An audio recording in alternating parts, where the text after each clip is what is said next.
I'm 𝗕cie Scaramucci, and welcome to Open Book, where I talk with some of the most interesting and brilliant minds in our world today. Okay, so joining us now on Open Book is Saleha Mohsin. See that? I'm pretty good at pronouncing names, even though I'm an Italian kid from Long Island. Great to have you on, Senior Washington Correspondent from Bloomberg. I mean, it's an outstanding book. I have to give you credit for this. I learned so much in this book. The title of the book is Paper Soldiers, How the Weaponization of the Dollar Changed the World Order. Now, years ago, I read a book called Treasury Wars, which, of course, you know, referenced in the book. But this is so much better because it's way more detailed about the ramifications of weaponizing the dollar. And so, first off, congratulations on the book. I know that this took a lot of time to write. But why did you pick this as a first topic for a first book?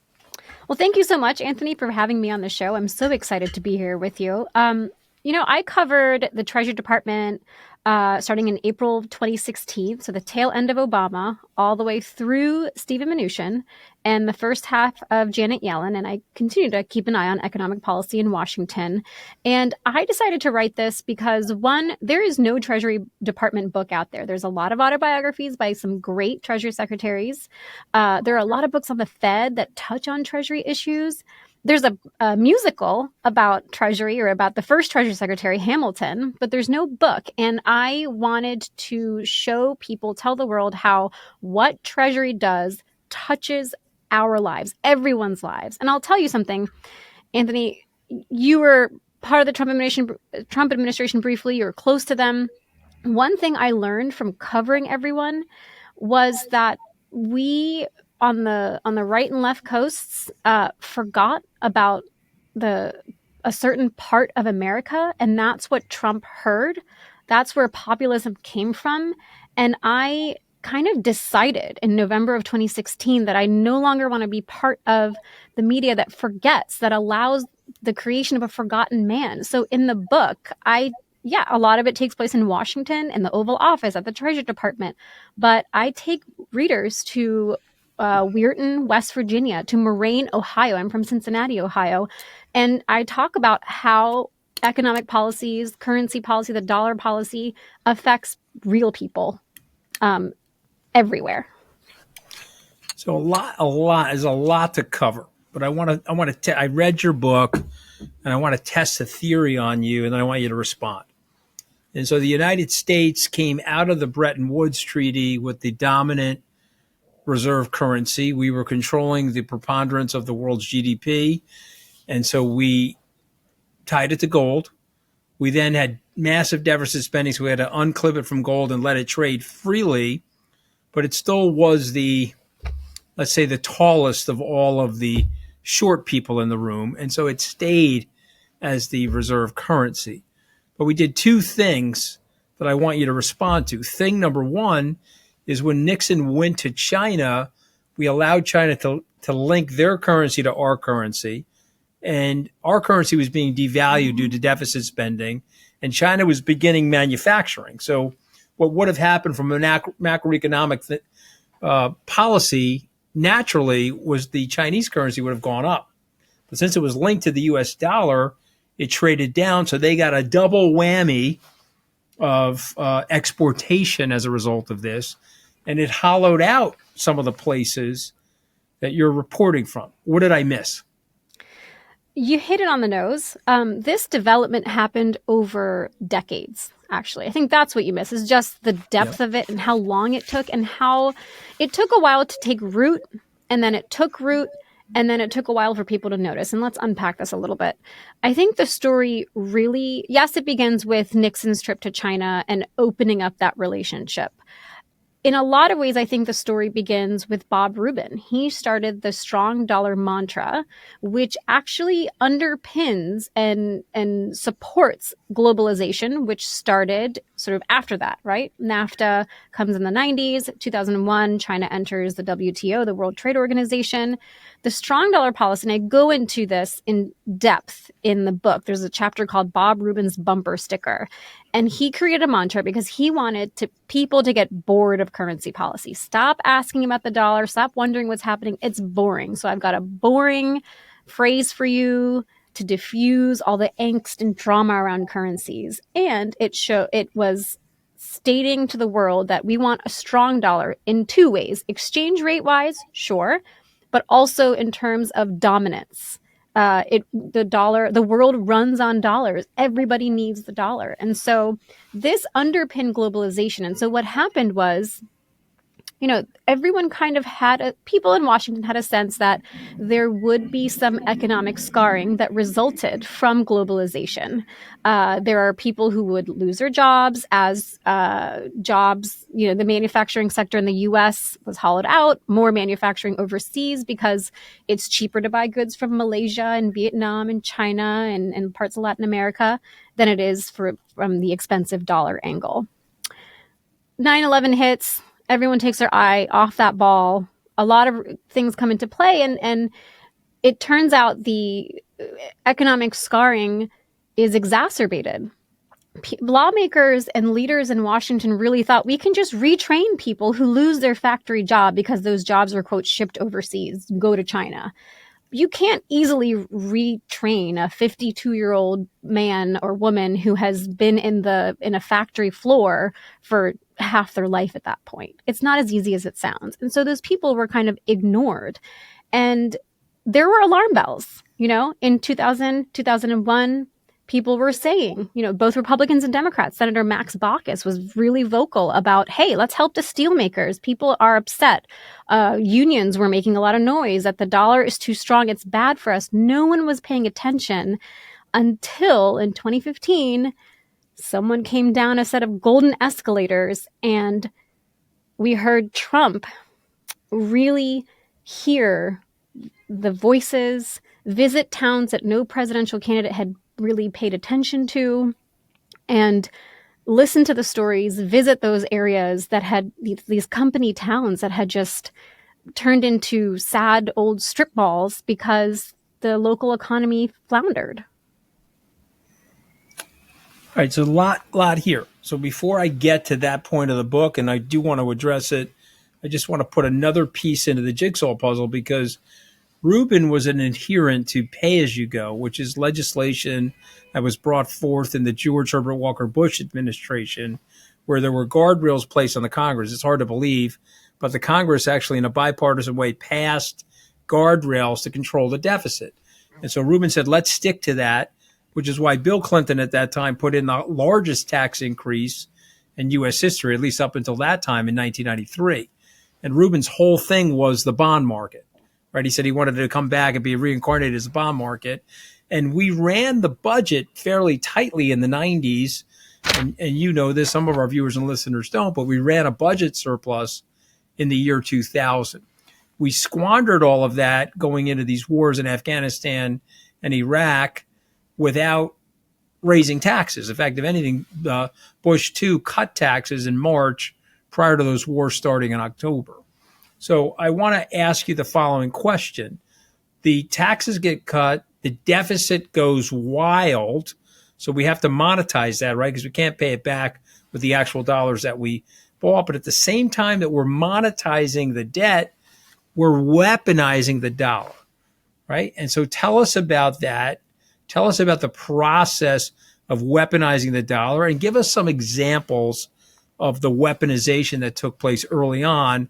And then we'll get to the Trump piece and what you're talking about now, which I think is so relevant for the 2024 election. The weaponization of the dollar, Anthony, started essentially with 9/11. There were some sanctions and economic embargoes before that. The OFAC, the Office of Foreign Assets Control, which kind of runs the sanctions programs, existed before 9/11. It was considered an orphan of Treasury, according to a former official there. 9/11 hits, and it turns out, the terrorists had to move a lot of money around to physically finance their attack. And it wasn't a lot of money, not even $500,000 in 2001. That money moved around in the U.S. financial system in the light of day in front of everyone to see. $5,000 to $10,000 moved here, SunTrust in Florida, different banks. It was happening right there for someone to catch. Treasury. So George W. Bush's war on terror didn't start with the rolling of a military tank or American soldiers, troops, hitting their boots, hitting the ground somewhere. It started on September 24th, 2001, when George W. Bush, with a stroke of a pen, gave the U.S. Treasury Department the authority to levy big economic sanctions and be able to track the financial footprints of terrorist financing. How did they move the money? Where is the money coming from? And if we can see how the money moves, maybe we can thwart the next plot. And look, the U.S. never had that kind of attack on our homeland ever again like that. And part of the reason is some of the unsung heroes at the U.S. Treasury Department. And since then, it's increased. The U.S. has created even more sophisticated economic sanctions. We got into secondary sanctions with Iran. And I go through a lot of this in the book in chapters that are like the War Office for Treasury, the crystal ball of terror, how money kind of following the money tells you where the next problem might be. Okay. It's very, very helpful because now we're going to do a fast forward to Davos, Switzerland, January 2018. Mnuchin is there. You write about him in the book. And I believe he says that a weak dollar policy is good for the United States. So this is the anti-Rubin statements that are being made in the 90s. So how do we get there? How do we go from strong dollar is good for the U.S. to weak dollar? And what does that mean for populism? I love this question, Anthony. You're asking me stuff that no one else is asking. I love it. So the U.S. Treasury Secretary, Steven Mnuchin, I covered him really, really closely for those 4 years. He, expanded Trump's existing policy that he had talked about for decades before it was a policy, before he was a real estate tycoon, that a weak dollar is good for some parts of the economy. And Treasury secretaries were kind of afraid to acknowledge this because they thought it would just trigger some massive depreciation in the value of the dollar, because it looks like, oh, the U.S. wants a weak currency. Maybe they're going to intervene in markets to cause it, because they used to do that a lot in the 70s and 80s and even the 90s. They used to meddle a lot. They didn't want to acknowledge it. But Trump, he heard the cries of the manufacturing sector of our country. It was once the backbone of this country, and they suffered. If you have too strong of a dollar, no one wants to buy American goods, not even Americans. If you have a weaker dollar, or at least allow or open the door that if there's a dollar that's weaker because of natural supply and the forces of supply and demand, it's okay, guys. That's what Steven Mnuchin was talking about. And I actually think that freak out in Davos, it wasn't great. A lot of Treasury secretaries have kind of fallen into that trap of misspeaking about the dollar. Steven Mnuchin was not the only one. But I think that investors in the world, allies, finance ministers, missed something there. Had they really thought about what Mnuchin was saying in that moment, they would have just heard what the new policy of the country was going to be, because now Biden has that same policy. He's stuck with a policy that is Buy America, that is friendshoring. So that's America first. That's putting our country and our sectors first. And Janet Yellen, when she came in, she didn't restore the strong dollar policy. Larry Summers, very outspoken former Treasury Secretary, a Democrat, publicly said whoever the next Treasury Secretary is under Biden should restore this dollar policy that he helped create in the 90s.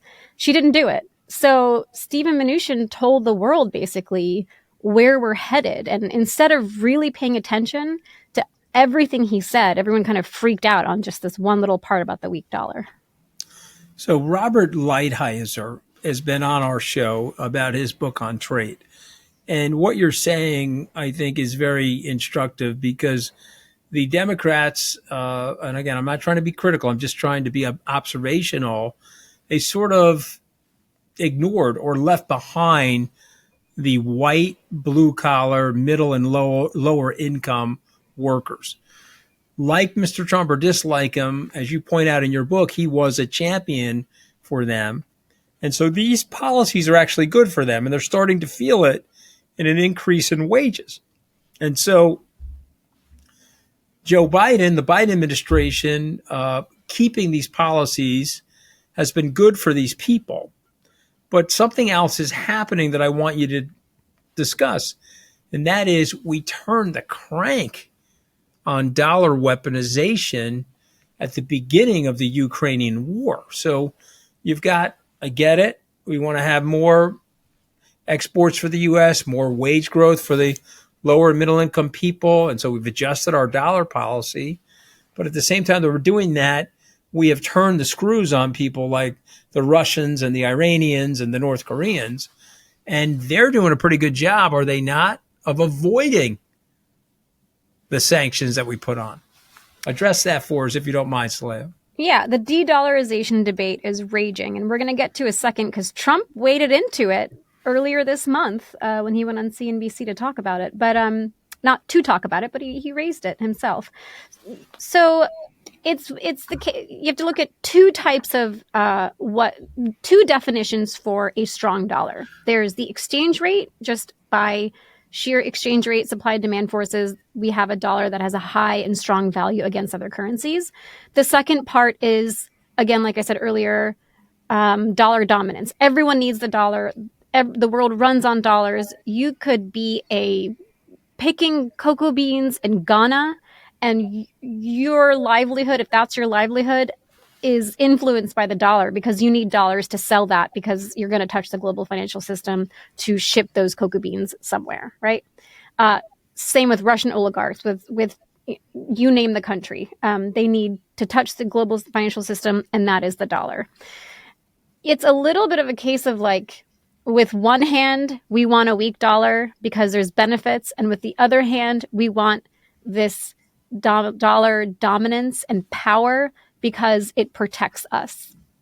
And so when we can kind of use it to export our own foreign policy goals, when we see a country causing all sorts of humanitarian strife, or a land invasion, or disrupting Europe, disrupting NATO, disrupting our allies, we can say, all right, we're going to punish you.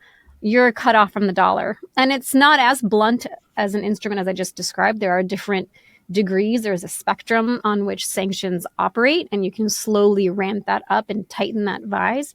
But that is what the weaponization is. And with Russia, like you said, we reached maybe a tipping point because we revealed a couple of things. One, that the U.S. was willing to inflict harm on itself for the Ukrainian cause. Americans in the beginning of 2022 saw their gas prices go up, and that is because of economic sanctions. Russia exports a lot of oil. We cut down those purchases. The supply and demand forces made gas prices go up. The other thing that was revealed was that a lot of people thought, and maybe the Biden administration kind of leaned into this thinking, that we do these massive sanctions. We cut the 11th largest economy off. It's a G20 country. They're going to collapse. This war will end because of this. And sure, in the first few months, the ruble dropped 30%. Joe Biden said the ruble is now rubble, but the ruble recovered. The economy is actually expanding. It's expected to expand more than expected, at least according to recent IMF estimates. They moved into a war economy. They're still around. This war is still going. The other thing that we revealed is that maybe we overplayed our hand, and we, the U.S., maybe sanctions don't have the power we all thought that they did. And I kind of go back to what Hank Paulson once said about a bazooka, where you don't want to actually have to pull out your big weaponry because maybe people, for all sorts of reasons, but maybe people find out it's not as strong as it is. And maybe that happened with the dollar and with those sanctions. Really, really well said. Let's go to some of these countries. Saudi Arabia, China, India. Do you see an alternative? Do you see a group of BRIC countries that say no mas to the U.S. dollar, and they create a facility to transact with? No. Anthony, for me, this book was kind of an act of patriotism myself in a very small way. look, the U.S. is a strong democracy. That means being self-critical. We are at an incredibly self-critical moment right now. I have hope that we will emerge from this and reinforce rule of law, independent agencies like the Fed and the courts, including the ethics around those courts.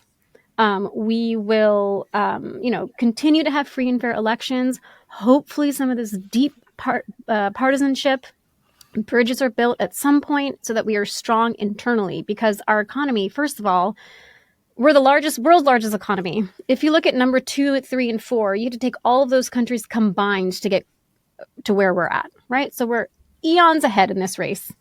The other countries that you listed, the BRICS plus, they talk a big game about de-dollarization. We're going to move away. First of all, there's nothing wrong with a little bit of de-dollarization. If you want to reduce your exposure, great. You want to trade amongst yourselves for a few things, go for it.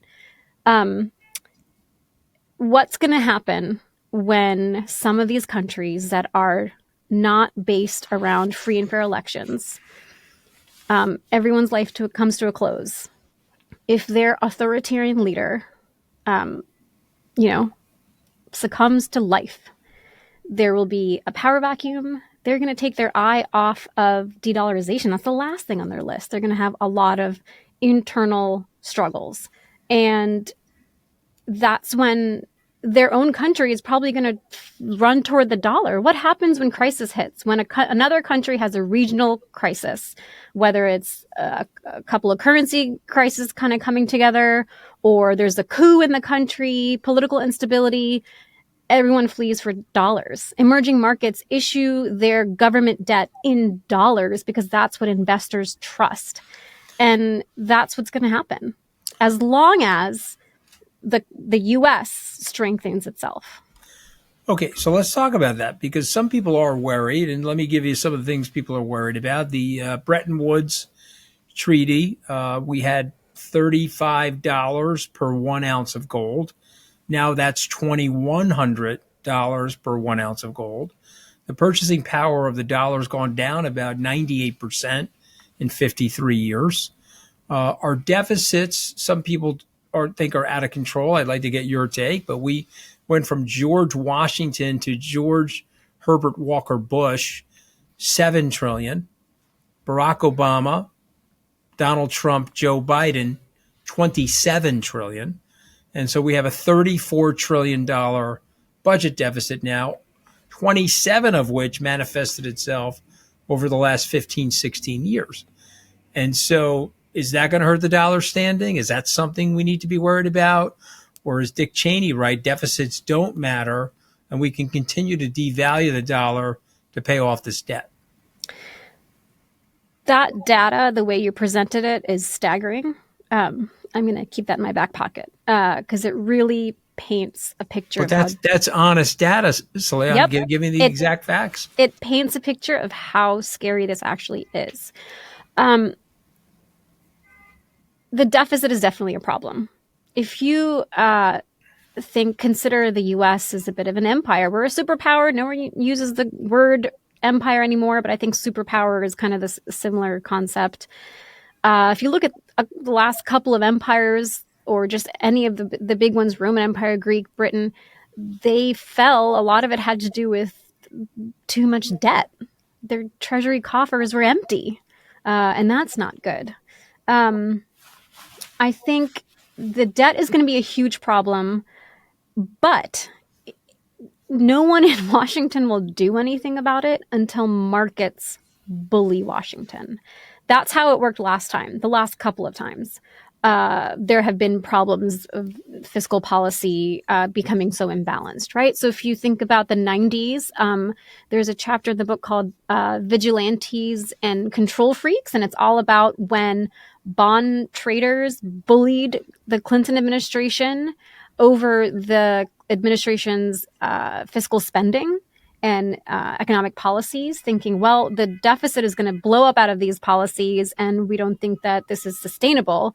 So bond traders, messed with the 10-year treasury yield, got the attention of the administration, and the administration, at the time, Bob Rubin was sort of at the center of economic policymaking in Washington, realized that, okay, this is not the way to go. There's not this appetite for our debt, maybe, and markets are going to punish the U.S. economy if we continue this. I talked to Bob Rubin for the book, and he said the deficit problem will not be resolved unless markets bully Washington.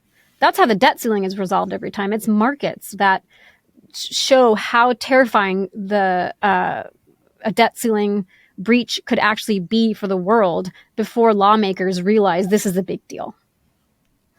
Okay, so we're at the point in this podcast where my producer and I, we come up with 5 words. You hear the word, and then you react. You can give me a word, a sentence, but the first thing that comes to your head. Ready?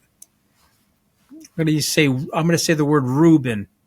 You say what? Dollar. Right, strong dollar. Mnuchin. Stable. Okay, I agree with that. Yellen.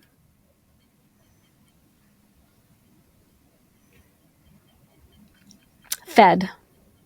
Okay, you hesitated there, though. There's something else you wanted to say. You want to say it? I hesitated because, and I've written this for Bloomberg News. I've broken some news on this, that the Biden administration has not given a lot of independence and authority to its cabinet officers, and that includes the Treasury Department. I've heard from... So they've run it as a White House model. If you read Richard Neustadt's book about presidential power, there's a cabinet model. Reagan was big on that. Even Clinton was big on that. But the Biden administration is running it as a White House model, where everything's coordinated through the White House. U.S. Treasury. Money. What about the U.S. dollar? Democracy. Democracy? Mm-hmm. Okay, interesting. I like that. Okay, well, this book is phenomenal. Are you going to write another one? What are we writing next? What do I have to look forward to? I feel like my family might disown me if I go down another rabbit hole. But you know what I will say is that Swift is interesting. I like the color. Oh, I know. The cover is great, right? My publishers. I also like this on the back. We're shooting the money around the world. I like that. Yeah, it's been weaponized. All right. Well, you'll have to tell us when you're writing another book. We have to get you back on. But the title of the book is Paper Soldiers, How the Weaponization of the U.S. Dollar Changed the World Order. Saleha Mohsin, thank you so much for joining us today on Open Book. It was a pleasure.